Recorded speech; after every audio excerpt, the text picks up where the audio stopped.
ನಮಸ್ತೆ ವೀಕ್ಷಕರೇ, karate king ವಿಶೇಷ ಕಾರ್ಯಕ್ರಮಕ್ಕೆ ಸ್ವಾಗತ. ನಾನು ಚೈತ್ರ ಕಲಡ್ಕ. ಸೊ ನಮ್ಮ ಮಂಗಳೂರಿನಲ್ಲಿ ಸಾಧನೆ ಮಾಡೋರಿಗೆ ಏನು ಕಡಿಮೆ ಅಂತ ಕೇಳಿದ್ರೆ, ಚಿಕ್ಕ ವಯಸ್ಸಲ್ಲಿ ಚಿಕ್ಕ ಮಕ್ಕಳಿಂದ ಹಿಡಿದು ಹಿರಿಯರ ತನಕ ಎಲ್ಲರೂ ಕೂಡ ಒಂದಲ್ಲ ಒಂದು ವಿಷಯದಲ್ಲಿ ಸಾಧನೆ ಮಾಡ್ತಾನೆ ಇರ್ತಾರೆ. ಸೊ ಅದು ನಮ್ಮ ಮಂಗಳೂರಿಗೆ ಹೆಮ್ಮೆ ಅಂತಲೂ ಹೇಳ್ಬೋದು. ಸೊ ಇವತ್ತು ನಾನು ಹೇಳಿಕೆ ಇರುವಂತಹ ವಿಷಯ ಏನು ಅಂತ ಕೇಳಿದ್ರೆ, ಇವತ್ತು ನಮ್ಮ ಈ ಸ್ಟುಡಿಯೋದಲ್ಲಿ ಒಂದು ಬಾಲ ಪ್ರತಿಭೆ ಇದೆ. ಇವರು ಕರಾಟೆ ಕಿಂಗ್ ಕೂಡ ಹೌದು. 4ನೇ ವರ್ಷದಲ್ಲಿ ಕರಾಟೆ ಕ್ಲಾಸ್ಗೆ ಸೇರಿಕೊಂಡು 5ನೇ ವರ್ಷದಲ್ಲಿ ಗೋಲ್ಡ್ ಮೆಡಲನ್ನು ಪಡ್ಕೊಳ್ತಾರೆ. ಸೊ ಬನ್ನಿ, ಯಾರು ಅಂತ ನಿಮಗೆ ಕೂಡ ಕುತೂಹಲ ಇರ್ಬೋದು. ನಮ್ಮ ಮಂಗಳೂರಿನ ಕೊಂಚಾಡಿಯ ದೇರೆಬೈಲ್ ನಿವಾಸಿ ಆಗಿರುವಂತಹ ಸಮಯ್ ಪೈ ಅವರು ನಮ್ಮ ಜೊತೆಗಿದ್ದಾರೆ. ಮೊದಲಾಗಿ ಕಾರ್ಯಕ್ರಮಕ್ಕೆ ಸ್ವಾಗತ ಮಾಡೋಣ. ಹಾಗೆ ಅವರ ಕರಾಟೆಯ ಜರ್ನಿ ಜೊತೆ ಒಂದಷ್ಟು ಬೇರೆ ಬೇರೆ ವಿಷಯದಲ್ಲಿ ಕೂಡ ಅವರು ತೊಡಗಿಸಿಕೊಂಡಿದ್ದಾರೆ. ಎಲ್ಲವನ್ನ ಕೇಳ್ಕೊಂಡು ಬರೋಣ. ಹಾಯ್ ಸಮಯ್ ಪೈ, ಹೇಗಿದ್ದೀರಾ? ಚೆನ್ನಾಗಿದ್ದೀರಾ? ಸೊ ಕರಾಟೆ ಕಿಂಗ್ ಅಂತ ಹೇಳಿ ನಾವೊಂದು ಟೈಟಲನ್ನು ಕೊಟ್ಟಿದ್ದೇವೆ. ಯಾತಕ್ಕಾಗಿ ಕೊಟ್ಟಿದ್ದೇವೆ ಅಂತ ನಿಮ್ಗೆ ಗೊತ್ತಾಗಿರ್ಬೋದು. ಸೊ ಚಿಕ್ಕ ವಯಸ್ಸಿನಲ್ಲಿ ಅಂದರೆ 4ನೇ ವರ್ಷದಲ್ಲಿ ನೀವು ಕರಾಟೆಯನ್ನು ಪ್ರಾಕ್ಟೀಸ್ ಮಾಡಲಿಕ್ಕೆ ಶುರು ಮಾಡ್ತೀರಾ. ಸೊ ಕರಾಟೆ ಮೇಲೆ ಹೇಗೆ ಇಂಟ್ರೆಸ್ಟ್ ಬಂತು ನಿಮಗೆ? ನಾನು ಆ್ಯಕ್ಚುಲಿ ಫಸ್ಟ್ ನಾನು 2 ವರ್ಷ ಇರುವಾಗ ನನ್ನ ಅಪ್ಪನ ಜೊತೆ ನಾನು ಸೈಕ್ಲಿಂಗ್ ಎಲ್ಲ ಕಲ್ತಿದ್ದೆ. ನಾವು ಸೈಕ್ಲಿಂಗ್ ಹೋಗ್ತಾ ಇದ್ವಿ. ಆವಾಗ ನನಗೆ ಬಾಕ್ಸಿಂಗ್ ಗ್ಲೌಸ್ ಎಲ್ಲ ಕಾಣ್ತು. ಹಾಗೆ ನಾನು ನನ್ನ ಅಪ್ಪನ ಹತ್ರ ಹೇಳಿದೆ ಅಲ್ಲಿ ಹೋಗ್ಬೇಕಂತ. ಹಾಗೆ that was like kick boxing. Okay. Gym ಥರ ಕಿಕ್ ಬಾಕ್ಸಿಂಗ್ ಸಹ ಇತ್ತು. ಅಲ್ಲಿ ನನಗೆ ಇಂಟ್ರೆಸ್ಟ್ ಬಂತು. ಅಲ್ಲಿ ಸ್ವಲ್ಪ ದಿನ ನಾನು ಮಾಡಿದೆ. ಮತ್ತೆ ನನ್ನ ಅಪ್ಪನಿಗೆ ನನಗೆ ಕರಾಟೆಗೆ ಹಾಕ್ಬೇಕಂತ ತುಂಬ ಆಸೆ ಇತ್ತು. ಮತ್ತೆ ಗೊತ್ತಾಯಿತು ನಮ್ಮ ಮನೆ ಹತ್ರನೇ ಕರಾಟೆ ಕ್ಲಾಸ್ ಇದೆ ಅಂತ. ಹಾಗೆ ನಾನು ಅಲ್ಲೇ ಜಾಯಿನ್ ಮಾಡಿದೆ. ಎಷ್ಟನೇ ವರ್ಷದಲ್ಲಿ ನಿಮ್ಮನ್ನು ಜಾಯಿನ್ ಮಾಡಿದ್ರು? 4 ವರ್ಷ. 4 ವರ್ಷದಲ್ಲಿ ನಿಮ್ಮನ್ನು ಜಾಯಿನ್ ಮಾಡಿದ್ರಾ? ಸೊ ಎಲ್ಲಿದೆ ನಿಮ್ಮ ಮನೆ? ದೇರೆಬೈಲ್ ಕೊಂಚಾಡಿ, ಅಲ್ಲೇ ಹತ್ರ ಕರಾಟೆ ಕ್ಲಾಸ್ ಕೂಡ ಇದೆ. ಸೊ 4ನೇ ವರ್ಷದಲ್ಲಿ ನೀವು ಕರಾಟೆಗೆ ಸೇರ್ಕೊಂಡ್ರಿ. ಮೊದಲನೇ ದಿನ ಹೇಗಿತ್ತು ಅನುಭವ ನಿಮಗೆ ಕರಾಟೆಯಲ್ಲಿ? ಅಂದರೆ ಸ್ವಲ್ಪ ಹೆದರಿಕೆ ಇತ್ತು. ಮತ್ತೆ ಎಲ್ಲ ಸೀನಿಯರ್ಸ್ ಕಿಶೋರ್ ಸರ್ ಸಹ ತುಂಬ ಸಪೋರ್ಟ್ ಮಾಡಿ ಧೈರ್ಯ ಕೊಟ್ಟರು. ಸೊ ನಿಮಗೆ ಯಾವ ಮೆಮೊರಿ ಇಷ್ಟ ನಿಮಗೆ ಕರಾಟೆಯಲ್ಲಿ? ಎಲ್ಲಿ ನಿಮಗೆ ಫಸ್ಟ್ ಮೆಡಲ್ ಬಂದದ್ದು ನಿಮಗೆ ನೆನಪಿದೆಯಾ? ಯಾವುದಾದ್ರೂ? ಇಲ್ಲ, ಯಾವುದು ನೆನಪಿಲ್ಲ. ಸೊ ಮೊದಲನೇದಾಗಿ ನೀವು ಗೋಲ್ಡ್ ಮೆಡಲಿಸ್ಟ್ ಕರಾಟೆಯಲ್ಲಿ. ಸೊ ಕರಾಟೆಯಲ್ಲಿ ಗೋಲ್ಡ್ ಮೆಡಲನ್ನು ಯಾವಾಗ ತಗೊಂಡ್ರಿ ನೀವು? ಅಂದರೆ 5 ವರ್ಷದಲ್ಲಿ ನಾನು ಸ್ಟಾರ್ಟ್ ಮಾಡಿದೆ. ನನಗೆ ಆವಾಗ ಎಂತ ಸಹ ಗೊತ್ತಿಲ್ಲ. ಮೆಡಲ್ ಕೊಟ್ಟರು. ನನಗೆ ಅದು ಎಂತ ಅಂತ ಗೊತ್ತಿಲ್ಲ. ಅದು ನನಗೆ ಎಂತ ಭಾರ ಗೊತ್ತಾಗಿ ಆಯಿತು. ಅದರ ಮೆಡಲಿದು ವ್ಯಾಲ್ಯೂ ನನಗೆ ಈಗ ಗೊತ್ತಾಗ್ತಾ ಉಂಟು. ಸೊ ನೀವು ಹೇಳಿದ್ರಿ ಅಪ್ಪ ನಿಮ್ಮನ್ನು ಸೇರಿಸಿರುವಂಥದ್ದು ಕ್ಲಾಸಿಗೆ. ಸೊ ಅಪ್ಪನಿಗೆ ಯಾಕೆ ನೀವು ಕರಾಟೆ ಪಟು ಆಗಬೇಕು ಅಂತ ಇಷ್ಟ ಇತ್ತು? ಯಾವತ್ತಾದರೂ ಹೇಳಿದಾರಪ್ಪ ನಿಮ್ಮ ಹತ್ರ? ಹೇಳಲಿಲ್ಲ. ಸೊ 4ನೇ ಕ್ಲಾಸಲ್ಲಿ ನೀವು ಕಲ್ತಿದ್ರಲ್ಲ, ಸೊ ಆವಾಗ ನಿಮಗೆ ಯಾವಾಗೆಲ್ಲ ಕ್ಲಾಸಸ್ ಆಗ್ತಾ ಇತ್ತು ಕರಾಟೆದ್ದು? ನಾನು 4ನೇ ವರ್ಷ ಸೇರುವಾಗ ಬರೀ ಕರಾಟೆ ಇತ್ತು. ಯಾವುದೆಲ್ಲ ಬೇರೆ ಬೇರೆ ಕ್ಲಾಸಿಗೆ ಯಾವುದಾದ್ರೂ ಸೇರಿಸಿದಾರ? ಕರಾಟೆಗೆ ಮಾತ್ರ ಸೇರಿಸಿದಾರ? ಕರಾಟೆ ಮಾತ್ರ ಸೇರಿಸಿದ್ದಾರೆ. ಸಣ್ಣ ವಯಸ್ಸಲ್ಲಿ ಕೃಷ್ಣವೇಷ ಕೂಡ ಹಾಕಿದ್ರಂತೆ, ಇದು ವಿಷಯ ನೆನಪಿದೆಯಾ ನಿಮಗೆ? ಸ್ವಲ್ಪ. 2ನೇ ವರ್ಷದಲ್ಲಿ ನಿಮ್ಮನ್ನು ಕೃಷ್ಣವೇಷ ಹಾಕಿದ್ರಂತೆ. ಸೊ ತುಂಬ ಫೇಮಸ್ ಆಗಿದ್ರಂತೆ ಕೃಷ್ಣವೇಷದಲ್ಲಿ. ಸೊ ನಿಮಗೆ ಹೇಗೆ ಅನಿಸ್ತು? ನೀವು ಈಗಲೂ ಕೂಡ ಕೃಷ್ಣವೇಷ ಹಾಕ್ತಾ ಇದ್ದೀರಾ? ನಾನೀಗ ಶಂಕನಾದ ಮಾಡ್ತಾ ಇದ್ದೇನೆ. ಕೃಷ್ಣವೇಷ ಹಾಕಿನೇ ಶಂಕನಾದ. ಸೊ ಅದರ ಬಗ್ಗೆ ಸ್ವಲ್ಪ ಹೇಳಿ. ಶಂಕನಾದದಲ್ಲಿ ಶಂಕ ಯಾವುದೇ ಕಾಸ್ಟ್ಯೂಮ್ ಹಾಕಿ ನಾವು ಶಂಕ ಊದ್ಬೋದು. ಯಾವುದೇ ಕಾಸ್ಟ್ಯೂಮ್ ಹಾಕಿದ್ರು ಶಂಕ ಓದ್ಬೋದು. ಸೊ ಈಗ ಎಲ್ಲಿ ನೀವು ಕ್ಲಾಸನ್ನು ಓದ್ತಾ ಇದ್ದೀರಾ? ನಾನು 4th ಸ್ಟ್ಯಾಂಡರ್ಡ್. ಯಾವ ಸ್ಕೂಲ್ ನೀವು? SDM ಅಶೋಕ್ ನಗರ. ಸೊ ಈಗ ಕೂಡ ನೀವು ಕರಾಟೆಯಲ್ಲಿ ಬೇರೆ ಬೇರೆ ಅಂದರೆ ಸ್ಟೇಟ್ಗೆಲ್ಲ ಹೋಗಬೇಕಾಗತ್ತೆ. ಸೊ ನಿಮ್ಮ ಸ್ಕೂಲಲ್ಲಿ ಎಷ್ಟು ಸಪೋರ್ಟ್ ಮಾಡ್ತಾರೆ ನಿಮಗೆ? ತುಂಬ ಸಪೋರ್ಟ್ ಮಾಡ್ತಾರೆ. ಟೀಚರ್ಸ್ಗೆಲ್ಲ ನೀವು ಹೆಮ್ಮೆ ಅನಿಸ್ತಾ ಇದೆಯಾ? ನಿಮ್ಮ ಜೊತೆ ಪ್ರೌಡ್ ಫೀಲ್ ಆಗ್ತಿದೆಯಾ? ಯಾವ್ದಾದ್ರು ಹೇಳಿದಾರಾ ನಿಮ್ಮ ಟೀಚರ್ಸ್ಗಳು? ಏನೆಲ್ಲ ಹೇಳಿದ್ದಾರೆ? ಅವರು ಹೇಳ್ತಾರೆ ಅವರು ಪ್ರೌಡ್ ಇದ್ದಾರೆ ಅಂತ ಹೇಳಿ, ನಿಮ್ಮ ಜೊತೆ ಅಂತಲೇ ಹೇಳಿ. ಸೊ ಈಗ ರೀಸೆಂಟಾಗಿ ನೀವು ಎಲ್ಲಿ ಗೋಲ್ಡ್ ಮೆಡಲನ್ನು ತಗೊಂಡಿದ್ದೀರಾ ಕರಾಟೆಯಲ್ಲಿ? ಈಗ ಒಂದು ಮೈಸೂರು ಎಲ್ಲ ತಗೊಂಡಿದ್ದೇನೆ. ಮೈಸೂರಿಗೆ ಎಷ್ಟು ಪ್ಲೇಸಸ್ಗೆ ಹೋಗಿದ್ದೀರಿ ನೀವು ಕರಾಟೆಯಲ್ಲಿ? ತುಂಬ ಹೋಗಿದ್ದೇನೆ. ಉಡುಪಿ ಹೋಗಿದ್ದೇನೆ, ಮತ್ತು ಮೈಸೂರು ಹೋಗಿದ್ದೇನೆ, ಬ್ಯಾಂಗ್ಳೂರು ಹೋಗಿದ್ದೇನೆ. ಅಲ್ಲೆಲ್ಲ ಹೋಗಿ ಮಾಡಿ ಬಂದಿದ್ದೀರಾ. ಸೊ ಮ್ಯಾರಥಾನಲ್ಲಿ ಕೂಡ ನೀವು ಪಾರ್ಟಿಸಿಪೇಟ್ ಮಾಡಿದ್ದೀರಾ. ನಮ್ಮ ಮಂಗಳೂರಿನಲ್ಲಿ ಅತಿ ಕಿರಿಯ ಓಟಗಾರ ಅನ್ನುವಂಥ ಹೆಸರು ಕೂಡ ನಿಮಗಿದೆ. ಸೊ ಇದು ಯಾವಾಗ ಆಯಿತು ಮ್ಯಾರಥಾನಲ್ಲಿ ಓಟ? ಅದು 2024-25 ಆಗಿದ್ದು. ಸೊ ನಿಮಗೆ ಸ್ಪೋರ್ಟ್ಸಲ್ಲಿ ಕೂಡ ಇಂಟ್ರೆಸ್ಟ್ ಇತ್ತಾ? ಯಾವುದೆಲ್ಲ ಸ್ಪೋರ್ಟ್ಸಲ್ಲಿ ಪಾರ್ಟಿಸಿಪೇಟ್ ಮಾಡಿದ್ದೀರಾ ನೀವು? ತುಂಬ ಎಲ್ಲ ಮಾಡ್ತೇನೆ ನಾನು. ತುಂಬ ಪಾರ್ಟಿಸಿಪೇಟ್ ಯಾವುದೆಲ್ಲ ಸ್ಪೋರ್ಟ್ಸ್ ನಿಮಗೆ ನೆನಪಿದೆಯಾ? ಯಾವುದೆಲ್ಲ ಸ್ಪೋರ್ಟ್ಸ್ಗೆ ಪಾರ್ಟಿಸಿಪೇಟ್ ಮಾಡಿದ್ದೀರಾ? ಕರಾಟೆ ಎಲ್ಲ, ಅದು ಫ್ಯಾನ್ಸಿ ಡ್ರೆಸ್ ಅದರಲ್ಲೆಲ್ಲ ಪಾರ್ಟಿಸಿಪೇಟ್ ಮಾಡಿ ಎಲ್ಲ ತಂದಿದ್ದೆ. ಸ್ಕೂಲಲ್ಲಿರುವ ಎಲ್ಲ ಪ್ರೋಗ್ರಾಮ್ಗೂ ಕೂಡ ಪಾರ್ಟಿಸಿಪೇಟ್ ಮಾಡ್ತೀರಾ ಹಾಗಿದ್ರೆ? ನಿಮಗೆ ಒಂದು ವೇಳೆ ಎಕ್ಸಾಮ್ ಇರುವ ಟೈಮಲ್ಲಿ ಕರಾಟೆ ಏನಾದರೂ ಕಾಂಪಿಟೇಷನ್ ಇದ್ದದ್ದು ನೆನಪಿದೆಯಾ ನಿಮಗೆ? ಹಾಂ, ನೆನಪಿದೆಯಾ? ಸೊ ಆಗ ಎಕ್ಸಾಮ್ ಬಿಟ್ಟು ಕರಾಟೆಗೆ ಹೋಗಿದ್ದೀರಾ ನೀವು? ಹೌದು. ಯಾವಾಗ ಅವರು ನಮಗೆ ರಿಟರ್ನ್ ಎಕ್ಸಾಮ್ ಸಹ ಕೊಟ್ಟಿದ್ರು, ಹೀಗೆಲ್ಲ ಕಾಂಪಿಟೇಷನ್ ಅಂತ. ಆ ಟೈಮಲ್ಲಿ ನಿಮಗೆ ಬೇರೆ ಎಕ್ಸಾಮ್ ಎಕ್ಸಾಮ್ಸ್ ಮಾಡಿಸಿದ್ರು. ಸೊ ಎಲ್ಲಿ ಇತ್ತು ಆ ಟೈಮಲ್ಲಿ ಪ್ರೋಗ್ರಾಮ್ ಎಲ್ಲ ನಿಮಗೆ? ಅದು ತುಂಬ ಸತಿ ಆಗಿದೆ, ನನಗೆ ಎಂತ ನೆನಪಿಲ್ಲ, ಕರೆಕ್ಟಾಗಿ ನೆನಪಿಲ್ಲ. ಸೊ ಗೋಲ್ಡ್ ಮೆಡಲನ್ನು ತಂದಾಗ ಅಮ್ಮನ ಕೈಗೆ ಕೊಟ್ಟಾಗ ಅಮ್ಮ ಯಾವ ರೀತಿ ರಿಯಾಕ್ಷನ್ ಮಾಡ್ತಿದ್ರು? ಯಾವಾಗ ನಾನು ಸಣ್ಣ ಇದ್ದೆ, ಹಾಗೆ ಎಂತ ನೆನಪಿಲ್ಲ. ಈಗ ಹಾಂ, ಖುಷಿ ಪಡ್ತಾರಾ? ಓಕೆ. ಶಾಲೆಯಲ್ಲಿ ಯಾವುದೆಲ್ಲ ಪ್ರೋಗ್ರಾಮಲ್ಲಿ ಪಾರ್ಟಿಸಿಪೇಟ್ ಮಾಡ್ತೀರಾ ಫ್ಯಾನ್ಸಿ ಡ್ರೆಸ್ ಅಲ್ಲದೆ? ಡ್ಯಾನ್ಸಲ್ಲಿ ಮಾಡ್ತೀನಿ, ಸಿಂಗಿಂಗ್, ಮತ್ತು ಎಂತಾದರೆ ಸ್ಪೋರ್ಟ್ಸ್ ಇದ್ದರೆ ಸ್ಪೆಷಲ್ ಅದು ಎಲ್ಲ ಅದರಲ್ಲೆಲ್ಲ ಮಾಡ್ತೇನೆ. ಸೊ ಹಾಗಿದ್ರೆ ಕಲಿಯೋದ್ರಲ್ಲಿ ಹೇಗಿದ್ದಾರೆ ಸಮಯ ಅವರು? ತುಂಬ ಹುಷಾರಿದ್ದಾರಾ ಅಥವಾ ಕರಾಟೆಯಲ್ಲಿ ಮಾತ್ರ ಹುಷಾರಿರುವಂಥದ್ದು? ಕಲಿಯೋದ್ರಲ್ಲಿ ತುಂಬ ಹುಷಾರಿದ್ದಾರೆ. ಸೊ ಎಷ್ಟು ಅಂದರೆ ನೀವು ಕಲಿಯೋದ್ರಲ್ಲಿ ಯಾವ ಥರ ಅಂಕಗಳನ್ನೆಲ್ಲ ಪಡ್ಕೊಳ್ತೀರಾ? ಎಷ್ಟು ಮಾರ್ಕ್ಸ್ ಎಲ್ಲ ಬರುತ್ತೆ? ಆಲ್ಮೋಸ್ಟ್ ಎಲ್ಲ ಫುಲ್ ಬರ್ತದೆ. ಹಾಗಾದರೆ ಮನೆಯಲ್ಲಿ ಪೇರೆಂಟ್ಸ್ ಸ್ಟ್ರಿಕ್ಟ್ ಇದ್ದಾರಾ ನಿಮಗೆ? ಸ್ಟ್ರಿಕ್ಟ್ ಇದ್ದಾರೆ. ಕರಾಟೆ ಮಾತ್ರ ಅಲ್ಲ, ಓದ್ಕೊಳ್ಳು ಬೇಕು ಅಂತ ಹೇಳಿ. ಸೊ ಮನೆಯಲ್ಲಿ ಪೇರೆಂಟ್ಸ್ಗಳು ಕಲಿಸೋದು ಜಾಸ್ತಿಯಾ ಅಥವಾ ಸ್ಕೂಲಲ್ಲಿ ಟೀಚರ್ಸೇ ಕಲಿಸೋದು ಜಾಸ್ತಿಯಾ? ಮನೆಯಲ್ಲಿ ನಾನು ಅಲ್ಲಿ ರಿವೈಸ್ ಎಲ್ಲ ಮಾಡ್ತೇನೆ. ಸ್ಕೂಲಲ್ಲಿ ಎಲ್ಲ ಟೀಚರ್ಸ್ ಎಲ್ಲ ಕಲಿಸಿದ್ದು ನಾನು ಮನೆಯಲ್ಲಿ ರಿವೈಸ್ ಮಾಡ್ತೇನೆ. ನನಗೆ ಎಂಥ ಡೌಟ್ ಇದ್ದರೆ ಅಮ್ಮನಿಗೆ ಸಹ ಕೇಳ್ತೇನೆ ನಾನು. ಸೊ ಹಾಗಿದ್ರೆ ಕರಾಟೆಯನ್ನು ಕೂಡ ಮನೆಯಲ್ಲಿ ಬಂದು ರಿವೈಸ್ ಮಾಡ್ತೀರಾ? ಯಾವ ರೀತಿ ಪ್ರಾಕ್ಟೀಸ್ ಮಾಡ್ತೀರಾ ಕರಾಟೆಯನ್ನು ಮನೆಯಲ್ಲಿ? ಅಂದರೆ ನಮಗೆ ಕಥ ಎಲ್ಲ ಇರ್ತದೆ, ಕಥ ಅಂದರೆ ಟೆಕ್ನಿಕ್ ಎಲ್ಲ. ಓಕೆ. ಅದು ನಾನು ಮನೇಲಿ ಡೈಲಿ ಎಲ್ಲ ಪ್ರಾಕ್ಟೀಸ್ ಮಾಡ್ತೇನೆ. ಸೊ ಒಂದು ದಿವಸದಲ್ಲಿ ನಿಮಗೆ ಕರಾಟೆ ಕಲೀಲಿಕ್ಕೆ ಎಷ್ಟು ಟೈಮ್ ಬೇಕಾಗತ್ತೆ? ಒಂದು ದಿವಸದಲ್ಲಿ ನೀವೆಷ್ಟು ಟೈಮನ್ನು ನೀವು ಕರಾಟೆಗೆ ಅಂತಲೇ ಹೇಳಿ ಇಡ್ತೀರಾ ನೀವು? ಒಂದು ಹಾಫ್ ಆನ್ ಅವರ್. ಸೊ ಯಾವ ರೀತಿ ಸ್ಟಡೀಸ್ ಎಲ್ಲ ಇರುತ್ತೆ ನಿಮ್ಮದು ಕರಾಟೆಗೆ ಮನೆಯಲ್ಲಿ? ಕಥಾ ಪ್ರಾಕ್ಟೀಸ್ ಮಾಡೋದು. ಅಂದರೆ ಬೆಳಿಗ್ಗೆ ಎದ್ದ ಕೂಡಲೇ ಮಾಡ್ತೀರಾ ಅಥವಾ ಸಂಜೆ ಬಂದು ಮಾಡ್ತೀರಾ? ಸಂಜೆ ಸಹ ಮಾಡ್ತೇನೆ, ಸ್ವಲ್ಪ ಟೈಮ್ ಬೆಳಿಗ್ಗೆ ಸಹ ಮಾಡ್ತೇನೆ. ಹಾಗಿದ್ರೆ ಕರಾಟೆ ಕ್ಲಾಸಸ್ ಯಾವಾಗೆಲ್ಲ ಇರುತ್ತೆ? ಕರಾಟೆ ಕ್ಲಾಸಸ್ ಟ್ಯೂಸ್ಡೇ, ಥರ್ಸ್ಡೇ ಸಂಜೆ, ಮತ್ತು ಸಂಡೇ ಬೆಳಿಗ್ಗೆ ಇರ್ತದೆ. ಸಂಡೇ ಬೆಳಿಗ್ಗೆ ಇರುತ್ತೆ. ಎಷ್ಟು ಹೊತ್ತು ತನಕ ಕರಾಟೆ ಕ್ಲಾಸಸ್ ಇರುತ್ತೆ ನಿಮಗೆ? ಸಂಜೆ 5:30 to 7 o'clock, ಮತ್ತು ಮಾರ್ನಿಂಗ್ 7:30 to 9:30 ಅಥವಾ 9 o'clock ಇರ್ತದೆ. ಓಕೆ. ಈಗ ಡ್ಯಾನ್ಸ್ ಅಂತ ಹೇಳಿದರೆ ಬೇರೆ ಬೇರೆ ಡ್ಯಾನ್ಸ್ ಕಲಿಸ್ತಾರೆ ದಿನಕ್ಕೊಂದ್ಸಲ, ಅಥವಾ ಸಿಂಗಿಂಗ್ ಆಗಿದ್ದರೆ ಬೇರೆ ಬೇರೆ ಸಾಂಗ್ಸ್ ಎಲ್ಲ ಹೇಳಿಕೊಡ್ತಾರೆ. ಕರಾಟೆಯಲ್ಲಿ ನಿಮಗೆ ಏನೆಲ್ಲ ಕಲಿಸಿಕೊಡ್ತಾರೆ ದಿನಾಲು? ದಿನ ನಮಗೆ ಬೇರೆ ಬೇರೆ ಎಲ್ಲ ಕಲಿಸ್ತಾರೆ, ಮತ್ತು ಅದು ಸಹ ನಮಗೆ ಪ್ರಾಕ್ಟೀಸ್ ಎಲ್ಲ ಕೊಡ್ತಾರೆ. ಈಗ ನಿಮಗೆ ಯಾವ ಕ್ಲಾಸಸ್ ಎಲ್ಲ ಆಗ್ತಾ ಇದೆ ಕರಾಟೆಯಲ್ಲಿ? ಈಗ ಅಂದರೆ ಕಥೆ ಎಲ್ಲ ಬೇರೆ ಬೇರೆ ಕಲಿಸ್ತಾ ಇದ್ದಾರೆ. ಈಗ ಯಾವ ಕಥೆ ಎಲ್ಲ ಕಲಿಸ್ತಾ ಇದ್ದಾರೆ ನಿಮಗೆ? ಈಗ ನಾನು ಸೆನ್ಸ ಇನ್ನೂ ಸಹ ಕಲಿತಾ ಇದ್ದೇನೆ.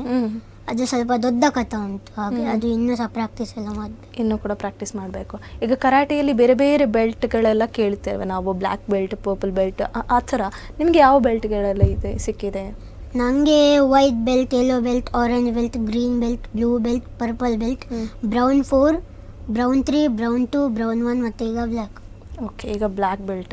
ಸೊ ಇಷ್ಟೆಲ್ಲ ಬೆಲ್ಟ್ಗಳನ್ನು ಪಡ್ಕೊಂಡಿದ್ದೀರಾ, ಚಿಕ್ಕ ವಯಸ್ಸಲ್ಲಿ ಇಷ್ಟೆಲ್ಲ ಸಾಧನೆಯನ್ನು ಮಾಡಿದ್ದೀರಾ. ಆ್ಯಂಡ್ ನಿಮ್ಮ ಪೇರೆಂಟ್ಸ್ಗಂತೂ ತುಂಬ ಪ್ರೌಡ್ ಫೀಲ್ ಆಗ್ಬೋದು. ಆದರೂ ಕೂಡ ಪೇರೆಂಟ್ಸ್ಗಳು ಚಿಕ್ಕ ವಯಸ್ಸಲ್ಲಿ ಅಂದರೆ ಮಕ್ಕಳೆಲ್ಲಾದರೂ ತುಂಟತನ ಮಾಡಿದರೆ ಬೈತಾರೆ, ಹೊಡಿತಾರೆ. ನಿಮಗೇನಾದರೂ ಅದು ಅಂದರೆ ಹೊಡಿತಾರಾ, ಬೈತಾರಾ ನಿಮಗೆ ಮನೆಯಲ್ಲಿ? ಹಾಗಿದ್ರೆ ನೀವು ತುಂಬ ಜೋರಿದ್ದೀರಾ ಅನಿಸುತ್ತೆ ಅಲ್ಲ? ಸ್ವಲ್ಪ ಜೋರ ಆಗಿದ್ರೆ ತುಂಬ ಜೋರಿದ್ದೀರಾ? ಸ್ವಲ್ಪ ಜೋರಿದ್ದೀರಾ. ಶಾಲೆಯಲ್ಲಿ ಹೇಗೆ ಆಗಿದ್ರೆ? ಸ್ಕೂಲಲ್ಲೆಲ್ಲ? ಶಾಲೆಯಲ್ಲಿ ನಾನು ತುಂಬ ಪಾಪ ಇದ್ದೀರಾ, ಮನೇಲಿ ಮಾತ್ರ ಜೋರಾ? ಓಕೆ. ಶಾಲೆಯಲ್ಲಿ ಯಾವುದಾದ್ರೂ ಪೆಟ್ಟು ತಿನ್ನೋದು ನೆನಪಿದೆಯಾ ನಿಮಗೆ? ಸ್ವಲ್ಪನೂ ನೆನಪಿಲ್ಲ. ಹಾಗೆ ಪೆಟ್ಟು ತಿನ್ನಿಲ್ಲ, ತುಂಬ ಪಾಪದ ಹುಡುಗ ಆಗಿದ್ರೆ. ಹಾಗೆ ಕರಾಟೆ ಕ್ಲಾಸಲ್ಲಿ ಏನಾದರೂ ಪೆಟ್ಟು ಕೊಟ್ಟಿದ್ದಾರಾ? ನಾನು ಗ್ರೀನ್ ಬೆಲ್ಟ್ ಇರುವಾಗ ನಾನು ಜೂನಿಯರ್ಸ್ ಹೊತ್ತಿಗೆಲ್ಲ ಓದ್ತಾ ಇದ್ದೆ. ಹಾಗೆ ನನ್ನ ಸರ್ ನನ್ನ ಬೆಲ್ಟನ್ನು ವೈಟ್ ಬೆಲ್ಟ್ ಕೊಟ್ಟರು ನನಗೆ. ಮತ್ತೆ ನಾನು ತುಂಬ ಕೂಗಿದ್ದೆ ಆ ದಿನ. ಯಾಕೆ ಕೂಗಿದ್ರಿ ನೀವು? ಅಂದರೆ ನನಗೆ ವೈಟ್ ಬೆಲ್ಟ್ ಕೊಟ್ಟರಲ್ಲ, ನಾನು ಸಣ್ಣ ಸಹ ಇದ್ದೆ. ವೈಟ್ ಬೆಲ್ಟ್ ಕೊಟ್ಟರು, ನಾನು ಕೂಗಿದ್ದೆ. ಮತ್ತೆ ಅವರು ಜೋರು ಮಾಡಿ ನನಗೆ ನನ್ನ ಬೆಲ್ಟ್ ಕೊಟ್ಟರು. ಆವಾಗಿಂದ ನಾನು ಇನ್ನು ಕರಾಟೆ ಕ್ಲಾಸಲ್ಲಿ ಓದೋದಿಲ್ವಾ ನೀವು? ಓಕೆ. ಕರಾಟೆಯಲ್ಲಿ ನಿಮಗೆ ತುಂಬ ಇಷ್ಟವಾದ ಪರ್ಸನ್ ಯಾರು? ಕಿಶೋರ್ ಸರ್. ಯಾಕೆ ನಿಮಗೆ ತುಂಬ ಇಷ್ಟ ಅವರು? ಅವರು ನನಗೆ ತುಂಬ ಕಲಿಸಿದ್ದಾರೆ ಸಣ್ಣದಿಂದ ಕಲಿಸಿದ್ದಾರೆ. ಈಗಲೂ ಕೂಡ ಇದ್ದಾರೆ ಅವ್ರು ನಿಮ್ಮ ಜೊತೆ? ಸೊ ಏನೆಲ್ಲ ಕಲಿಸ್ತಾರೆ ನಿಮಗೆ ದಿವಸ ಕಥಾಸ್ ಇರ್ತದೆ, ಸ್ವಲ್ಪ ದಿನ ಟೆಕ್ನಿಕ್ಸ್. ಟೂರ್ನಮೆಂಟ್ ಎಲ್ಲ ಇಲ್ಲುವಾಗ ಟೂರ್ನಮೆಂಟ್ ಪ್ರಾಕ್ಟೀಸ್ ಇರ್ತದೆ, ಅದರಲ್ಲಿ ಡಿಫ್ರೆಂಟ್ ಇರ್ತದೆ. ಕಥಾ ನಮಗೆ ಯಾವುದು ಮಾಡಬೇಕು ಅದು ಮಾತ್ರ ಮಾಡಿಸ್ತಾರೆ. ಮತ್ತೆ ಕುಮಿತೆ ಅಂದರೆ ಫೈಟ್ ಸಹ ಪ್ರಾಕ್ಟೀಸ್ ಎಲ್ಲ ಮಾಡಿಸ್ತಾರೆ. ನಿಮಗೆ ಸ್ಟೇಜಲ್ಲಿ ಈಗ ಕರಾಟೆ ಮಾಡುವಾಗ ಏನಾದರೂ ಭಯ ಆಗುತ್ತಾ ನಿಮಗೆ? ಅಂದರೆ ಇಲ್ಲ, ಯಾರನ್ನ ಏನು ಭಯ ಆಗಲ್ಲ, ನಾರ್ಮಲ್ ಆಗಿರುತ್ತೆ. ಸೊ ಈಗ ನಿಮಗೆ ನಾಳೆ ಏನಾದರೂ ಕರಾಟೆ ಸ್ಪರ್ಧೆ ಇದೆ ಅಂತ ಅಂದ್ಕೊಳ್ಳಿ. ಈಗ ನಾಳೆ ಏನಾದರೂ ಸ್ಪರ್ಧೆ ಇದ್ದಾಗ ಸೊ ಯಾವ ರೀತಿ ಪ್ರಿಪೇರ್ ಆಗ್ತೀರಾ ನೀವು? ಯಾವ ರೀತಿ ಪ್ರಿಪರೇಷನ್ ಇರುತ್ತೆ ನಿಮಗೆ ಕರಾಟೆಯಲ್ಲಿ? ಅಂದರೆ ಸರ್ ನಮಗೆ ಹೇಳ್ತಾರೆ ಎಂತ ಎಲ್ಲ ಮಾಡಬೇಕಂತ, ಅದು ನಾವು ಪ್ರಾಕ್ಟೀಸ್ ಮಾಡ್ತೇವೆ ಡೈಲಿ. ಯಾವ ರೀತಿ ಪ್ರಾಕ್ಟೀಸಸ್ ಇರುತ್ತೆ ನಿಮಗೆ? ಡೈಲಿ ಇದ್ದ ಪ್ರಾಕ್ಟೀಸ್ ಬೇರೆ ಇರುತ್ತಾ ಅಥವಾ ಕರಾಟೆಗೆ ಹೋಗೋಕ್ಕಿಂತ ಅಂದರೆ ಸ್ಪರ್ಧೆಗೆ ಹೋಗೋಕ್ಕಿಂತ ಮುಂಚೆ ಪ್ರಾಕ್ಟೀಸ್ ಬೇರೆ ಇರುತ್ತಾ?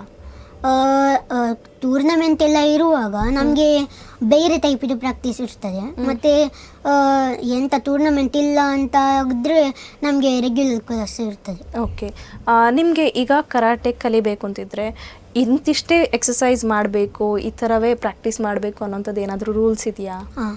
ಯಾವುದೆಲ್ಲ ಎಕ್ಸಸೈಸ್ ಮಾಡಬೇಕು ಅನ್ನೋಂಥ ರೂಲ್ಸ್ ಇದೆ? ಅಂದರೆ ಎಕ್ಸಸೈಸ್ ನಾವು ಎಂಥ ಸಹ ಮಾಡ್ಬೋದು, ಆದರೆ ಕಥೆ ಎಲ್ಲ ಮಾಡುವಾಗ ಮಿಸ್ಟೇಕ್ ಆಗ್ಬೋದು, ಇಲ್ಲಾಂದರೆ ಪಾಯಿಂಟ್ ಎಲ್ಲ ಮೈನಸ್ ಆಗ್ತದೆ. ಎಷ್ಟು ಟೈಮ್ ಈಗ ಕರಾಟೆ ಕಲಿಯೋದಕ್ಕಿಂತ ಮುಂಚೆ ಎಷ್ಟು ಟೈಮ್ ಎಕ್ಸಸೈಸ್ ಮಾಡಬೇಕು? ಅಂದರೆ ನಮಗೆ ಹಾಫ್ ಆನ್ ಅವರ್ ಎಕ್ಸಸೈಸ್ ಇರ್ತದೆ, ಮತ್ತೆ ಎಲ್ಲ ನಮಗೆ ಸ್ಟಾರ್ಟ್ ಆಗ್ತದೆ ಕಿಕ್ಸ್ ಪಂಚಸ್ ಎಲ್ಲ. ಓಕೆ. ಈಗ ನಿಮ್ಮ ಈ ಒಂದು ಇಷ್ಟೆಲ್ಲ ಸಾಧನೆ ಮಾಡಿದಿರಲ್ಲ ಇಷ್ಟು ಚಿಕ್ಕ ವಯಸ್ಸಿಗೆ, ಇಷ್ಟು ಚಿಕ್ಕ ವಯಸ್ಸಿಗೆ ಸಾಧನೆ ಮಾಡಬೇಕಿದ್ರೆ ನಿಮ್ಮ ಪೇರೆಂಟ್ಸ್ಗಳ ಸಪೋರ್ಟ್ ತುಂಬ ಮುಖ್ಯ ಆಗಿರಬೇಕು, ಹೌದಲ್ಲ? ನಿಮ್ಮ ಅಪ್ಪನಿಗೊಂದು ಕನಸಿತ್ತು ನೀವು ಕರಾಟೆಗೆ ಸೇರಿಸಬೇಕು ಅಂತ ಹೇಳಿ. ಸೊ ನಿಮ್ಮ ಪೇರೆಂಟ್ಸ್ ಬಗ್ಗೆ ನಮ್ಮ ಚಾನಲಲ್ಲಿ ಹೇಳಬೇಕು. ನಿಮ್ಮ ಪೇರೆಂಟ್ಸ್ ಹೆಸರೇನು? ನನ್ನ ಅಮ್ಮಂದು ಹೆಸರು ಸ್ವಾತಿ ಎಸ್ ಪೈ, ಮತ್ತು ನನ್ನ ಅಪ್ಪಂದು ಜೆ ಸುಧಾಕರ್ ಪೈ. ಓಕೆ. ಏನು ಮಾಡ್ತಿದ್ದಾರೆ ಅವರು? ನನ್ನ ಅಪ್ಪ ಕ್ಯಾನ್ಸರ್ ಟೆಸ್ಟ್ ಎಲ್ಲ ಅದು ಎಲ್ಲ ನೋಡ್ಕೊಳ್ತಾರೆ. ನನ್ನ ಅಮ್ಮ ಪೀಪಲಾಜಿಕಲ್ಲಿ ಕೆಲಸ ಮಾಡ್ತಾ ಇದ್ದಾರೆ. ಸೊ ಯಾವ ರೀತಿ ಸಪೋರ್ಟ್ ಮಾಡ್ತಾರೆ ನಿಮ್ಮ ಪೇರೆಂಟ್ಸ್? ನನಗೆ ಕರಾಟೆ ಕ್ಲಾಸ್ ಬಿಡುದು, ಎಲ್ಲ ಕ್ಲಾಸಸ್ಗೆ ಬಿಡುದು, ಮತ್ತು ನನಗೆ ಅಂದರೆ ನೆನಪೆಲ್ಲ ಮಾಡೋದು, ಇದು ಎಲ್ಲ ಇದೆ, ಇದು ಸರಿ ಪ್ರಾಕ್ಟೀಸ್ ಮಾಡು, ಅದು ಎಲ್ಲ ಹೇಳ್ತಾರೆ. ಸೊ ಬೆಳಗ್ಗೆಯಿಂದ ಸಂಜೆ ತನಕ ನಿಮಗೆ ಏನೆಲ್ಲ ಕ್ಲಾಸಸ್ ಇದ್ದರೆ ನಿಮ್ಮ ಸ್ಕೂಲ್ ಇದ್ದರೂ ಅದನ್ನು ಕೂಡ ಮೇಂಟೈನ್ ಮಾಡ್ತಾರೆ, ಅಥವಾ ಕ್ಲಾಸ್ ಕರಾಟೆ ಇದ್ದರೆ ಅದನ್ನು ಕೂಡ ಮೇಂಟೈನ್ ಮಾಡ್ತಾರೆ. ಆ್ಯಂಡ್ ನಿಮಗೆ ಕರಾಟೆ ಬೇರೆ ಬೇರೆ ಕಡೆಯಲ್ಲೆಲ್ಲ ಆಗುತ್ತಲ್ಲ, ಯಾರು ಬರ್ತಾರೆ ನಿಮ್ಮ ಜೊತೆ ಜಾಸ್ತಿಯಾಗಿ? ಇಬ್ರು ಬರ್ತಾರೆ. ಸೊ ಇಬ್ರು ಕೂಡ ನಿಮ್ಮ ಕರಾಟೆಯನ್ನು ನೋಡಿದ್ದಾರೆ.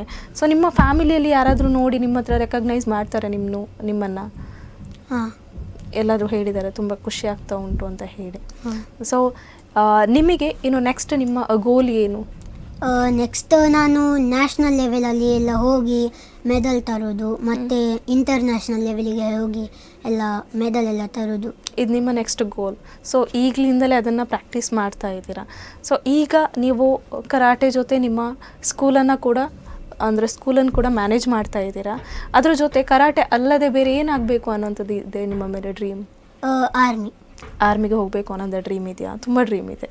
ಸೊ ಯಾಕೆ ಆರ್ಮಿ ಅಂದರೆ ಇಷ್ಟ ನಿಮಗೆ? To protect country. ಓಕೆ. ನಿಮಗೆ ಹಾಗಿದ್ರೆ ಕರಾಟೆ ಬಿಟ್ಟು ಡ್ಯಾನ್ಸ್ಗೆ ಆಗಿರ್ಬೋದು, ಸಿಂಗಿಂಗ್ಗೆ ಆಗಿರ್ಬೋದು ಇಂಟ್ರೆಸ್ಟ್ ಇಲ್ವಾ? ಉಂಟು, ಇದೆ, ಅದನ್ನು ಕೂಡ ಮಾಡ್ತೀರಾ. ಸೊ ಎಕ್ಸ್ಟ್ರಾ ಕರಿಕ್ಯುಲರ್ ಅಂತ ಹೇಳಿದರೆ ಯಾವುದೆಲ್ಲ ನೀವು ಆಯ್ಕೆ ಮಾಡ್ಕೊಳ್ತೀರಾ ನಿಮ್ಮ ಜೀವನದಲ್ಲಿ? ಡ್ಯಾನ್ಸ್, ಸಿಂಗಿಂಗ್, ಮತ್ತು ಎಲ್ಲ ಸ್ಪೋರ್ಟ್ಸ್ ಎಲ್ಲ, ಮತ್ತು ಸ್ವಿಮ್ಮಿಂಗ್, ತಬ್ಲಾ ಅದೆಲ್ಲ. ತಬ್ಲಾ ಎಲ್ಲ ಪ್ಲೇ ಮಾಡ್ತೀರಾ ಹಾಗಿದ್ರೆ? ಈಗ ಕಲಿತಾ ಇದ್ದೆ ನಾನು. ಎಲ್ಲಿ ಕಲಿತಾ ಇದ್ದೀರಾ? ಇಲ್ಲಿ ನನ್ನ ಸ್ಕೂಲ್ ಹತ್ತಿರನೇ ನಾಗೇಶ್ ಪೈ ಅಂತ ಒಬ್ರಿದ್ದಾರೆ, ಅವ್ರು ಕಲಿಸ್ತಾರೆ. ಸೊ ಯಾವುದೆಲ್ಲ ಈಗ ಕಲಿತಾ ಇದ್ದೀರಾ ಹಾಗಿದ್ರೆ? ಈಗ ನಾನು ಸ್ವಿಮ್ಮಿಂಗ್, ಡ್ಯಾನ್ಸ್, ಮತ್ತು ಕರಾಟೆ, ತಬ್ಲಾ ಅದೆಲ್ಲ. ಸೊ ಎಲ್ಲ ಕೂಡ ಕಲಿತಾ ಇದ್ದೀರಾ. ಸೊ ಸ್ವಿಮ್ಮಿಂಗ್ ಎಲ್ಲಿ ಕಲಿತಾ ಇದ್ದೀರಾ? ಸ್ವಿಮ್ಮಿಂಗ್ ಸ್ವಿಮ್ಮಿಂಗ್ ಮಂಗಳ ಅಕಾಡೆಮಿ. ಸೊ ಎಷ್ಟು ವರ್ಷದಿಂದ ಕಲಿತಾ ಇದ್ದೀರಾ ನೀವು? ಈಗ ಜಾಯ್ನ್ ಆಗಿದ್ದು ಮಾತ್ರ 1 ಮಂತ್ ಆಗಿದೆ. 1 ಮಂತ್ ಆಗಿದೆ ಅಷ್ಟೇ. ಹಾಗಾದರೆ ಸಿಂಗಿಂಗ್ ಎಲ್ಲಿ ಕಲಿತಾ ಇದ್ದೀರಾ? ಸಿಂಗಿಂಗ್ ನಾನು ಕಲಿತಾ ಇಲ್ಲ, ನಾನೆಲ್ಲ ಸಾಂಗ್ಸ್ ಎಲ್ಲ ರೆಫರ್ ಮಾಡಿ ಅದು ಎಲ್ಲ ನೀವೇ ನಿಮ್ಮ ಸ್ವಂತದಕ್ಕೆ ಮಾಡ್ತಾ ಇದ್ದೀರಾ? ಡ್ಯಾನ್ಸಿಂಗ್ ಡ್ಯಾನ್ಸಿಂಗ್ ನಾನು ಹೋಗ್ತಾ ಇದ್ದೇನೆ. ಎಲ್ಲಿ ಹೋಗ್ತಾ ಇದ್ದೀರಾ? ದೀಫ್ರಾಲಿಕ್ಸ್. ದೀಫ್ರಾನಿಕ್ಸ್ ಅದೆಲ್ಲಿ? ನಿಮ್ಮ ಸ್ಕೂಲ್ ಹತ್ರನೇ? ಅಲ್ಲ, ಮನೆ ಹತ್ರ. ಮನೆ ಹತ್ರ, ದೇರೆಬೈಲ್ ಕೊಂಚಾಡಿ ಹತ್ರ. ಸೊ ನಿಮಗೆ ಇನ್ನು ಹಾಗಿದ್ರೆ ಏನು ಕಲೀಲಿಕ್ಕೆ ಬಾಕಿ ಇದೆ ಅಂತ ಕೇಳ್ಬೋದು. ಎಲ್ಲ ಕಲ್ತಿದ್ದೀರಾ, ಸಿಂಗಿಂಗಲ್ಲಿ ಇದ್ದೀರಾ, ಡ್ಯಾನ್ಸಿಂಗಲ್ಲಿ ಇದ್ದೀರಾ, ಸ್ವಿಮ್ಮಿಂಗಲ್ಲೂ ಇದ್ದೀರಾ, ಆ್ಯಂಡ್ ತಬಲಾ ಆರ್ಟಿಸ್ಟು ಕೂಡ ಹೌದು, ಆ್ಯಂಡ್ ಈಗ ಕರಾಟೆ ಕಿಂಗ್ ಕೂಡ ಹೌದು. ನೆಕ್ಸ್ಟ್ ಏನು ಕೇಳಬೇಕು ಅಂತ ಹೇಳಿದರೆ, ನಿಮ್ಮ ಎಜುಕೇಷನ್, ಈಗ ನೀವು ಸ್ಕೂಲ್ ಕಲಿತಾ ಇದ್ದೀರಲ್ಲ, ಸೊ ಇದೆಲ್ಲ ಕಲಿಯುವಾಗ ನಿಮಗೆ ಮಿಕ್ಸ್ಚರ್ ಆಗೋದಿಲ್ವಾ? ಯಾವುದು ಮಿಕ್ಸ್ ಆಗೋದಿಲ್ಲ? ಬಿಕಾಸ್ ಎಲ್ಲ ಈಗ ಡ್ಯಾನ್ಸ್ ಕಲಿಬೇಕಾದ್ರೆ ನಾಳೆ ಹೇಳ್ತಾರೆ ನಿಮಗೆ, ಡ್ಯಾನ್ಸ್ ಟೀಚರ್ ಹೇಳ್ತಾರೆ ನಾಳೆ ಇದನ್ನು ಕಲ್ತ್ಕೊಂಡು ಬರಬೇಕು ಅಂತ. ಆ್ಯಂಡ್ ಸಿಂಗಿಂಗಲ್ಲಿ ಕೂಡ ನಾಳೆ ಈ ಸಾಂಗನ್ನು ಕಲಿಬೇಕು, ತಬ್ಲಾ ಅಲ್ಲಿ ಕೂಡ ಅಷ್ಟೇ ನಾಳೆ ಇದನ್ನು ಕಲಿಬೇಕು. ಸೊ ಎಲ್ಲವೂ ಕೂಡ ಕಲಿಯುವಾಗ ಮಿಕ್ಸ್ಡ್ ಆಗೋದಿಲ್ಲ ನಿಮಗೆ? ಇಲ್ಲ. ಗೊತ್ತಾಯ್ತು, ನಿಮ್ಮ ಪೇರೆಂಟ್ಸ್ಗಳು ತುಂಬ ಸಪೋರ್ಟ್ ಮಾಡ್ತಾರೆ, ಎಲ್ಲವನ್ನು ಕೂಡ ಕರೆಕ್ಟಾಗಿ ಹೇಳ್ಕೊಡ್ತಾರೆ. ಸೊ ನೀವು ಕ್ಲಾಸಲ್ಲಿ ಏನು ಕಲ್ತದನ್ನು ಮನೆಯಲ್ಲಿ ಕೂಡ ರಿವೈಸ್ ಮಾಡ್ತೀರಾ? ಹಾಗಿದ್ರೆ ಟ್ಯೂಷನ್ಗೆ ಹೋಗ್ತೀರಾ ನೀವು? ಇಲ್ಲ, ಟ್ಯೂಷನ್ಗೆ ಹೋಗಲ್ಲ, ಮನೆಯಲ್ಲಿ ನಿಮಗೆ ಟ್ಯೂಷನ್ ಆಗುತ್ತೆ ಹಾಗಿದ್ರೆ. ಸೊ ಹೇಗೆ ಅನಿಸ್ತಾ ಇದೆ ಈಗ ನಿಮ್ಮ ಈ ಚಿಕ್ಕ ವಯಸ್ಸಿನ ಒಂದು? ಒಳ್ಳೆದಾಗ್ತಾ ಇದೆ. ಸೊ ನೆಕ್ಸ್ಟ್ ಏನಾದರೂ ಸ್ಪರ್ಧೆ ಇದೆಯಾ ನಿಮಗೆ ಕರಾಟೆ? ಅದು ಇದೆ. ಎಲ್ಲಿ ಸ್ಪರ್ಧೆ? ಈಗ ಜುಲೈ 19th ಒಂದು ಟೂರ್ನಮೆಂಟ್ ಇದೆ, ಅದು ಗೊತ್ತಿಲ್ಲ, ಇದು ಕ್ಯಾನ್ಸಲ್ ಆಗ್ತದೆ ಅಂತ ಹೇಳ್ತಾ ಇದ್ದಾರೆ, ಗೊತ್ತಿಲ್ಲ. ಮತ್ತೆ ಇದ್ರೆ ಸಹ ಇರ್ತದೆ ನಮಗೆ. ಮತ್ತೆ ಆಗಸ್ಟಲ್ಲಿ ಸಹ ಒಂದು ಟೂರ್ನಮೆಂಟ್ ಇದೆ. ಓಕೆ, ಯಾವ ಟೂರ್ನಮೆಂಟ್ ಇದೆ ನಿಮಗೆ? ಆಗಸ್ಟಲ್ಲಿ ಬುದೋಕಾನ್ ಇದೆ, ನಮ್ಮದೇ ಜೋಜೋ. ಮತ್ತು ಈಗ ಇದು ನ್ಯಾಷನಲ್ ಲೆವೆಲ್ ಇದು. ಓಕೆ, ನೀವು ಹಾಗಿದ್ರೆ ನ್ಯಾಷನಲ್ ಲೆವೆಲ್ ತನಕ ಪಾರ್ಟಿಸಿಪೇಟ್ ಮಾಡಿದ್ದೀರಾ ಕರಾಟೆಯಲ್ಲಿ. ಸೊ ಇಂಟರ್ನ್ಯಾಷನಲ್ ಲೆವೆಲ್ ಇನ್ನೂ ಪಾರ್ಟಿಸಿಪೇಟ್ ಮಾಡಬೇಕಾ ಅಥವಾ ಪಾರ್ಟಿಸಿಪೇಟ್ ಮಾಡಿ ಆಗಿದೆಯಾ? ಇಲ್ಲ, ಇನ್ನೂ ಮಾಡಬೇಕು. ಸೊ ಇಷ್ಟು ಚಿಕ್ಕ ವಯಸ್ಸಲ್ಲಿ ಕರಾಟೆ ಎಲ್ಲ ಮಾಡ್ತಿರಲ್ಲ, ಏನಾದರೂ ಏಟ್ ಆಗಿದೆ, ಏನಾದರೂ ನೆನಪಿದೆಯಾ ನಿಮಗೆ? ತುಂಬ ಇಂಜುರಿ ಆಗಿದೆ, ಕಣ್ಣಿಗೆ ತಾಗೋದು ಎಲ್ಲ. ಸೊ ಯಾವಾಗ ಅದೆಲ್ಲ ಕಣ್ಣಿಗೆ ಆಗಿದ್ದು ಇಂಜುರಿ? ಅದು ದೊಡ್ಡ ಇರುವಾಗ ಆಗೋದು, ದೊಡ್ಡ ಇರುವಾಗ ತುಂಬ ತಾಗ್ತದೆ. ಅಂದರೆ ಹೈಟ್ ವೇಟ್ ಎಲ್ಲ ಜಾಸ್ತಿ ಇರ್ತದಲ್ಲ ಓಪನೆಂಟ್ ಇದು. ಸೊ ಆವಾಗೆಲ್ಲ ತಾಗುತ್ತೆ. ಸೊ ಆವಾಗ ಏನು ಮಾಡ್ತೀರಾ ನೀವು? ನಿಮ್ಗೆ ಏನಾದರೂ ಸ್ಪರ್ಧೆ ಇರುವಾಗ ಈ ಥರ ತಾಗಿದ್ರೆಲ್ಲ ಏನು ಮಾಡ್ತೀರಾ ನೀವು? ಅಲ್ಲಿ ನಮಗೆ ಇದು ಕಿಟ್ ಎಲ್ಲ ಇರ್ತದೆ, ಫಸ್ಟ್ ಏಡ್ ಕಿಟ್ ಎಲ್ಲ ಅವರಲ್ಲಿ ಇರ್ತಾರೆ. ಮತ್ತೆ ಫಸ್ಟ್ ಏಡ್ ಕಿಟ್ ಎಲ್ಲ ಮಾಡ್ತಾರೆ. ಸೊ ಹಾಗಿದ್ರೆ ನೀವು ಯಾವ ರೀತಿ ಪ್ರೊಟೆಕ್ಟ್ ಮಾಡ್ತೀರಾ ನಿಮ್ಮನ್ನು ನೀವೇ ಕರಾಟೆಯಲ್ಲೆಲ್ಲ? ಅಂದರೆ ಬ್ಲಾಕ್ಸ್ ನಮಗೆ ಕಲಿಸ್ತಾರೆ, ಈಗ ಪಂಚ ಬರುವಾಗ ಹೇಗೆ ಮಾಡಬೇಕಂತ. ಸೊ ಹಾಗೆ ನಿಮ್ಮನ್ನು ಪ್ರೊಟೆಕ್ಟ್ ಮಾಡ್ತೀರಾ ನೀವು. ಓಕೆ ಸಮಯ್, ಇನ್ನೇನಾದರೂ ನಿಮಗೆ ಒಂದು ಒಳ್ಳೆ ವಿಷಯ ಏನಾದರೂ ನೆನಪಿದೆಯಾ ನಿಮಗೆ ಕರಾಟೆ ಬಗ್ಗೆ ಹೇಳಬೇಕು ಅಂತ ಹೇಳಿದ್ರೆ? ಏನು ನೆನಪಿಲ್ಲ. ಸೊ ನಿಮ್ಮ ಈ ಒಂದು ಕರಾಟೆಯ ಭವಿಷ್ಯಕ್ಕೆ ಇನ್ನಷ್ಟು ಒಳ್ಳೆ ಜರ್ನಿ ಸಿಗಲಿ. ಆ್ಯಂಡ್ ನೀವು ಏನು ನ್ಯಾಷನಲ್ ಲೆವೆಲಿಗೆ ಪಾರ್ಟಿಸಿಪೇಟ್ ಮಾಡ್ತಿದ್ದೀರಾ ಆ್ಯಂಡ್ ಇಂಟರ್ನ್ಯಾಷನಲ್ ಲೆವೆಲ್ಗೆ ಕೂಡ ನೀವು ಪಾರ್ಟಿಸಿಪೇಟ್ ಮಾಡಬೇಕು. ಹಾಗೆ ನಿಮ್ಮ ಜರ್ನಿ ಸಿಂಗಿಂಗ್ ಆಗಿರ್ಬೋದು, ಡ್ಯಾನ್ಸಿಂಗ್ ಆಗಿರ್ಬೋದು, ಆ್ಯಂಡ್ ಸ್ವಿಮ್ಮಿಂಗ್, ತಬ್ಲಾ ಎಲ್ಲ ಕ್ಲಾಸಸ್ಸನ್ನು ಕೂಡ ಚೆನ್ನಾಗಿ ಮಾಡಬೇಕು. ಆ್ಯಂಡ್ ಎಜುಕೇಷನಲ್ಲೂ ಕೂಡ ಅಷ್ಟೇ ತುಂಬ ಚೆನ್ನಾಗಿ ಓದಬೇಕು. ಆ್ಯಂಡ್ ಕರಾಟೆಯಲ್ಲಿ ಇನ್ಯಾವ ಬೆಲ್ಟ್ಸ್ಗಳು ಬಾಕಿದೆ ಅಂತ ನನಗಂತೂ ಗೊತ್ತಿಲ್ಲ. ಏನೆಲ್ಲ ಬೆಲ್ಟ್ಸ್ಗಳಿದೆ ಅದನ್ನು ತಗೊಂಡು, ಆ್ಯಂಡ್ ಗೋಲ್ಡ್ ಮೆಡಲಿಸ್ಟ್ ಕೂಡ ಹೌದು, ನಮ್ಮ ಕರಾವಳಿಯ ಹೆಮ್ಮೆ ಕೂಡ ನೀವು. ಕರಾವಳಿಗೆ ಒಂದು ಚಿಕ್ಕ ಹುಡುಗ ಇವತ್ತು ಕರಾಟೆ ಕಿಂಗ್ ಅನ್ನುವಂಥ ಹೆಸರನ್ನು ಪಡ್ಕೊಂಡಿದ್ದಾರೆ ಅನ್ನುವಂಥದ್ದು ಸುಲಭದ ಮಾತಲ್ಲ ನಿಜವಾಗ್ಲೂ ಹೇಳಬೇಕಿದ್ರೆ. ಸೊ ನಮಗೆ ಕೂಡ ಖುಷಿ ಆಗ್ತದೆ, ನಮ್ಮ ಕುಡ್ಲದ ನಮ್ಮ ಕುಡ್ಲದ ಒಂದು ಸಣ್ಣ ಮಗ ಇವತ್ತು ಕರಾಟೆಯಲ್ಲಿ ಇಷ್ಟು ಒಳ್ಳೆ ಸಾಧನೆ ಮಾಡಿದ್ದಾರೆ ಅಂತ ಹೇಳಲಿಕ್ಕೆ ನಮಗೂ ಖುಷಿ ಆಗ್ತಿದೆ. ಆ್ಯಂಡ್ ಥ್ಯಾಂಕ್ ಯು ನಮ್ಮ ಈ ಒಂದು ಕಾರ್ಯಕ್ರಮಕ್ಕೆ ಬಂದಿದ್ದಕ್ಕೆ. ಆ್ಯಂಡ್ ನಿಮ್ಮ ಏನು ಫ್ಯೂಚರ್ ಏನಿದೆ ಇನ್ನಷ್ಟು ಸುಂದರವಾಗಿರಲಿ ಅಂತ ಕೇಳ್ತಾ thank you so much. So karate king ಅವರ ಜರ್ನಿಯನ್ನು ಕೇಳ್ಕೊಂಡು ಬಂದ್ವಿ. ಇದು ಅವರ ಹೆತ್ತವರಿಗೆ ಮಾತ್ರ ಖುಷಿ ತರುವಂತಹ ವಿಷಯ ಅಲ್ಲ, ಇದು ಮಂಗಳೂರಿನ ಪ್ರತಿಯೊಬ್ಬರಿಗೂ ಕೂಡ ಖುಷಿ ತರುವಂತಹ ವಿಷಯವೇ. ಯಾಕಂತ ಹೇಳಿದ್ರೆ ಮಂಗಳೂರಿನ ಒಂದು ಪುಟ್ಟ ಪ್ರತಿಭೆ ಈಗ 9ನೇ ವರ್ಷ ಆಗಿರುವಂಥದ್ದು, 4ನೇ ಕ್ಲಾಸಿಗೆ ಇಷ್ಟೆಲ್ಲ ಬೆಲ್ಟ್ಗಳನ್ನು, ಇಷ್ಟೆಲ್ಲ ಮೆಡಲ್ಗಳನ್ನು ಪಡ್ಕೊಂಡಿದ್ದಾರೆ. ಸೊ ನಮ್ಮ ಕರಾವಳಿಗೆ ಹೆಮ್ಮೆ ತರುವಂತಹ ವಿಷಯ. ಸೊ ಇವರ ಭವಿಷ್ಯ ಇನ್ನಷ್ಟು ಉಜ್ವಲವಾಗಿರಲಿ ಅಂತ ಕೇಳ್ತಾ ಇವತ್ತಿನ ಕಾರ್ಯಕ್ರಮವನ್ನು ಮುಗಿಸ್ತಾ ಇದ್ದೇವೆ. ಮುಂದಿನ ಸಂಚಿಕೆಯಲ್ಲಿ ನಾವು ಹೊಸ ವಿಷಯದೊಂದಿಗೆ ನಾನು ಸಿಗ್ತೇನೆ. ಅಲ್ಲಿವರೆಗೂ ನೋಡ್ತಾ ಇರಿ ಅಭಿಮತ ಟಿವಿ, ಇದು ಜನಮನದ ನಾಡಿಮಿಡಿತ. ನಮಸ್ತೆ.